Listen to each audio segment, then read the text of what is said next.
Robô Selvagem foi uma animação que saiu em 2024 que eu amei. Achei uma animação incrível, visualmente muito bonita, mas me pegou muito também a forma como ele trabalha a temática em torno da morte. E aí me veio a ideia de fazer esse vídeo porque eu sinto que a gente pega dois elementos que são muito distintos na visão quanto sociedade e são colocados juntos, que é o caso da animação e da morte. E eu digo isso de serem elementos opostos porque se a gente pensa bem, a animação é visto como esse gênero, como esse meio que é voltado exclusivamente para crianças. Se é um desenho, é para crianças. E logo, a morte, que já é evitada a todo custo por adultos de ser conversada, se você olha para uma criança, deve ser evitado mais ainda. E não que isso que eu estou dizendo seja algo generalizado. Eu acho que talvez seja muito mais dependendo do lugar onde você mora, da sua crença, da sua religião, da forma como você lida com a morte. Mas de uma maneira geral, a morte em si, que faz parte do processo natural da vida,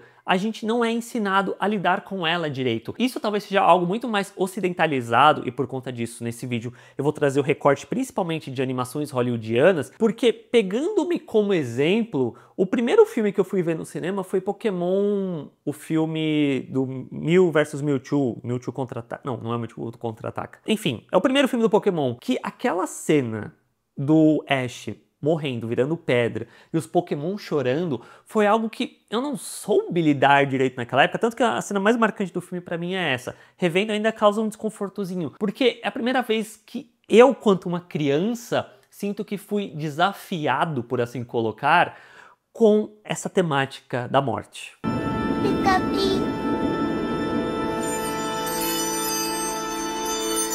Porque os animes, de uma forma geral, acho que eles sempre trataram sobre isso. Eu cresci consumindo muito mais animes do que desenhos da Disney, de uma forma geral. Vendo várias listas, eles sempre citam Gen, Pés Descalços, que eu nunca vi, e O Túmulo dos Vagalumes, que é uma animação tristíssima, é pra dar depressão assistindo aquela animação. Só que eu não diria que elas são exatamente filmes infantis. Por isso que eu quero que esse vídeo tenha esse recorte mais voltado para o lado hollywoodiano, porque acaba sendo o lado que as pessoas acabam tendo mais contato de uma maneira geral e trazendo essa visão de que a animação é voltado para criança. Tentando fazer uma linha cronológica para abordar a evolução ou não desse elemento, a gente pode começar pela Disney, que lançou o primeiro longa-metragem animado, e que a gente tem dois filmes com décadas de diferença entre eles, que é Bambi e o Rei Leão. Bambi, de 1942, tem a fatídica cena, talvez a mais conhecida e trágica, da mãe do Bambi tentando fugir com ele de um caçador, só que ela acaba sendo atingida, mas o Bambi não consegue vê-la nem se despedir dela. O Rei Leão, por sua vez, de 1994, tem a fatídica cena do estouro lá da manada, em que o Simba tá lá embaixo, Mufasa vai salvá-lo, e ele acaba sendo morto pelo Scar. E aí, dessa vez, a gente vê o corpo falecido do Mufasa, no qual o Simba vai buscar abrigo. Em ambos os filmes temos mortes parentais sendo retratadas, ou de maneira implícita ou de maneira explícita. Só que é curioso que em ambos os casos existe muito essa leitura dessa morte também representar o fim de uma infância, de uma adolescência, a perda dessa segurança e acolhimento pelas essas figuras maternais, paternais, só que acaba sendo ao mesmo tempo engraçado e trágico, talvez mais trágico, o fato de que esses momentos são sempre reduzidos a traumatizantes, as pessoas não querem lidar com esses sentimentos, o que acaba sendo um reflexo muito disso que eu disse no começo do vídeo, de que não somos convidados a ler, ter essas interpretações e lidar com esses sentimentos que não são exatamente positivos. Até fugindo um pouco pela tangente, mas eu acho que acaba se encaixando nessa temática, em 2024 teve lá a ceninha do Andrew Garfield conversando com o Elmo e ele falando sobre os sentimentos dele, sobre a perda de sua mãe, que impactou muita gente. I'm just thinking about my mom today. You know, she passed away not too long ago. And, you know, I just miss her a lot. Oh, I'm almost really sorry to hear that, Mr. Andrew. Oh, no, it's okay. You don't have to say sorry. It's actually kind of okay to miss somebody. It is? Oh, yeah. But you know, that sadness, it's kind of a gift. It's kind of a lovely thing to feel, in a way, because it means you really loved somebody when you miss them. E justamente porque o Andrew Garfield falou abertamente, e eu diria até honestamente, sobre a sua dor num programa infantil, que talvez fosse o último lugar que as pessoas procurariam encontrar isso, porque eu acho que também cai muito nesse lugar de, se é pra criança eu não vou esperar grandes coisas, então você vai meio que com a guarda aberta, e aí quando vem a porrada, ela acaba sendo mais efetiva também. E claro, entre Bambi e o Rei Leão, houveram diversos outros filmes que também abordam sobre morte, animações no caso, né?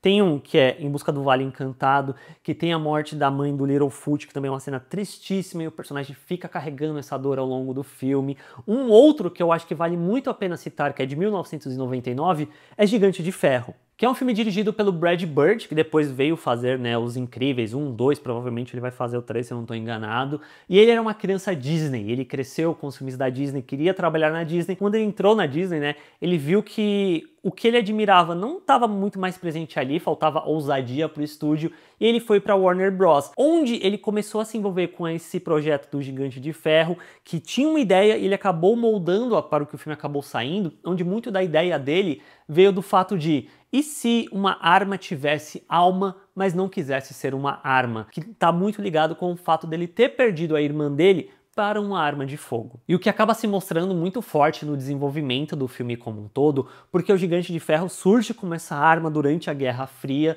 só que ele não quer ser uma arma e ele vai descobrindo mais sobre a humanidade através dos olhos de uma criança. E é até interessante citar esse filme aqui, porque ele trata a morte por um outro olhar, fugindo disso que eu disse até então, dessa morte, dessa tragédia parental. Things die. It's part of life. It's bad to kill. But it's not bad to die. And you think about things, and that means you have a soul. And souls don't die. Mom says it's something inside of all good things, and that it goes on forever and ever. E aí, tentando seguir essa questão da linha cronológica, entre muitas aspas, da Disney, a gente pode pular para Pixar. E é surreal, quando eu fui fazer a pesquisa, quanta animação da Pixar tem algum elemento de morte envolvido dentro de si. Procurando Nemo, a mãe e os ovos morrem, sobrando apenas o Nemo e o pai Marlin. Up, Altas Aventuras, tem a Ellie falecendo de velhice logo no começo do filme. Viva, A Vida é uma Festa, o filme inteiro lida sobre morte. Toy Story 3, a cena que eles estão indo lá para o incinerador, é basicamente eles aceitando a morte deles. Divertidamente 1, tem o sacrifício do Bing Bong, que por sua vez pode representar ali o fim daquela parte da infância da personagem. Dois Irmãos, que é a jornada desses dois irmãos tentando ter um último dia com o falecido pai. Soul, que trata muito sobre você morrer enquanto você encontra o seu propósito. Esse último, inclusive, o Soul, foi o filme que mais me impactou em 2020, foi um dos meus favoritos daquele ano, justamente pela essa forma como ele lida com a morte, não exatamente sendo apenas o fim, e também como a vida não é apenas encontrar um propósito, que você tem que ir vivendo nesse processo todo. Então acho que isso tudo acabou me impactando muito, sabe? Justamente porque lida-se com tudo isso que eu disse ao longo do vídeo. A gente não é ensinado a lidar com essas coisas. Eu mesmo tenho N questões com a morte que eu sempre trato em terapia, eu sinto que eu estou evoluindo, mas é muito curioso que rola até um pouco uma mudança de perspectiva se a gente analisar bem, porque a Disney são filmes voltados para a criança. A Pixar, ela entrou naquele lugar de, não, a gente faz para a criança, mas também tem ali o tempero para o adulto. Então eu acho que ele vai moldando um pouco a visão das pessoas de, beleza, não é só para criança esses filmes, também é para os adultos, mas ainda mantém-se muito desse olhar que é voltado para a criança no final das contas. E a gente pode pular para DreamWorks, tem 4 exemplos distintos que eu acho que vale a pena ser ditos, sendo Shrek 3, que tem o caráter cômico ali da morte do Rei Sapo, depois vai para um lado mais dramático, mas eu sinto que ele é majoritariamente cômico. Como Treinar Seu Dragão 2 puxa a questão da morte parental, o Gato de Botas 2, O Último Desejo, é interessante porque ele coloca a morte ali como um personagem dentro do filme, perseguindo o Gato de Botas depois de ter perdido quase todas as suas vidas. El Gato de Botas ri na cara da morte. Tem sempre um que acha que vai poder me derrotar. Mas ninguém nunca escapou de mim.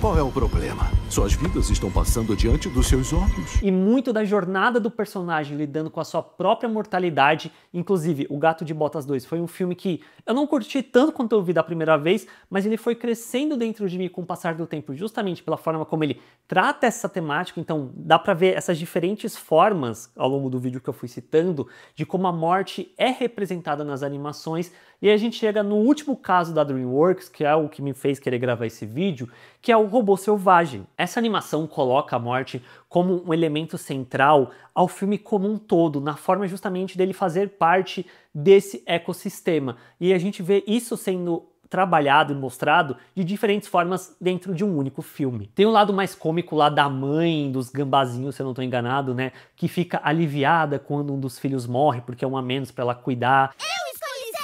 Nenhum de vocês fez certo. Já falamos sobre isso. Coisas mortas não tem que explicar por que elas morreram. Agora nós vamos morrer de verdade. Mas também tem um lado mais trágico, que vem logo no começo do filme, quando a Roz acidentalmente pisa no ninho lá dos gansos, matando a mãe ganso e quase todos os ovos, menos um. E é uma morte bem impactante, bem seca, porque ela vem do nada. E eu peguei uma entrevista do Chris Sanders, que é o diretor de Robô Selvagem, e ele disse que se inspirou na morte do Mufasa. Então acaba sendo meio que algo cíclico também. E essa temática da morte, do fim, ela é tão bem trabalhada no filme, porque ao mesmo tempo que emociona e é triste, ele não exatamente está pesando a mão, eu sinto, dentro dessa temática. Ele a trata justamente como parte de um processo natural. Em 2023, saiu um artigo na New York Times chamado Reading Sad Books is Good for Your Kids, tipo, ler livros tristes é bom para seus filhos, em que o autor comenta sobre o fato do seu filho, que era uma criança, né, ter pegado o Robô Selvagem para ler. E depois de ter terminado, ele sentado para conversar com a criança começou a chorar e abraçar ele e falar: por que esse livro tinha que ser tão triste? Eu acabei perdendo o link, mas durante as minhas pesquisas eu passei por uma notícia que citava uma pesquisa feita em 1999 sobre 4 animações da época que lidavam sobre a morte. O impacto positivo que isso tinha nas crianças que podiam efetivamente aceitar o conceito da morte. Não à toa, acho bem sintomático como Divertidamente 2, que é um filme que eu particularmente não gosto, acabou impactando tantas pessoas nesse local de senso de identidade em relação à ansiedade, de adultos verem a ansiedade e se acharem a ansiedade, ela é muito eu, porque justamente não foi algo que ela teve que lidar ao longo da vida, ou talvez nem soubesse que isso existia até ver isso sendo representado. Eu acho que a grande beleza da arte, de uma forma geral, não somente animações, filmes, séries, livros, jogos, música, é ajudar a gente a compreender e lidar melhor com o mundo ao nosso redor, da gente entender sentimentos, da gente encontrar pertencimento, respostas. Eu acho que isso cai muito também nesse fator de animações lidar com certas temáticas que podem ser mais espinhosas, mas é um primeiro passo para se falar sobre certas coisas que a gente acaba sendo renegado de falar sobre boa parte da vida e depois acaba nunca retornando a isso. E é isso, qual dessas animações todas que eu citei é a sua favorita? Você curtiu esse vídeo? Então deixa o like, assina o canal para não perder outros vídeos aqui e a gente se vê na próxima.